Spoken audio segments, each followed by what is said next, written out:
நம்ம வந்து சிக்கன் 65 வறுக்க போகிறோம். அதுக்கு தேவையான பொருள், இப்போ நம்ம சிக்கன் 65 வந்து இப்போ நிறைய நம்ம உள்ளூர்கள்லேயே நிறைய வாங்க ஆரம்பிச்சிட்டாங்க.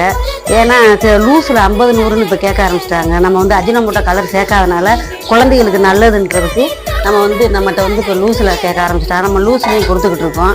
இப்போ தேவைக்கேற்ப நாங்கள் பொடி அரைச்சி நம்ம வந்து இப்போ சிக்கன் 65 மட்டும் நம்ம கிழங்கு, உருளைக்கிழங்கு, சேனக்கிழங்கு எல்லாம் வறுக்கிறதுக்கு பயன்படுறதுனால இப்போ கொஞ்சம் அதிகமாக பயன்படுது. நம்ம அப்பப்போ 4 கிலோ 5 கிலோன்னு அரைச்சி தேவைக்கேற்ப அரைச்சி நம்ம கொடுத்துக்கிட்டு இருக்கோம். உங்களுக்கும் நம்ம கல்யாணம் காட்சிகளுக்கு, வீடு விசேஷங்களுக்கு தேவைப்படும்னா லூஸில் கேட்டாலும் நம்ம அரைச்சி கொடுத்துக்கிட்டு இருக்கோம். 5 கிலோ 10 கிலோன்னு கொடுத்துக்கிட்டு இருக்கோம். இப்போ நம்ம டெய்லி நம்ம வீடியோ போட்டுக்கிட்டு இருக்கோம். அந்த வீடியோ பாருங்கள், சப்ஸ்கிரைப் பண்ணுங்கள். சப்ஸ்கிரைப் பண்ணும்போது நம்ம என்னென்ன ப்ராடக்ட் இருக்குன்றதை நம்ம காமிச்சிக்கிட்டு இருக்கோம். வறுக்கிறதையும் காமிக்கிறோம், வேலை பார்க்குறதையும் காமிச்சிக்கிட்டு இருக்கோம். உங்களுக்கு தேவைன்னா எங்களை கான்டாக்ட் பண்ணுங்கள். நன்றி, வணக்கம்.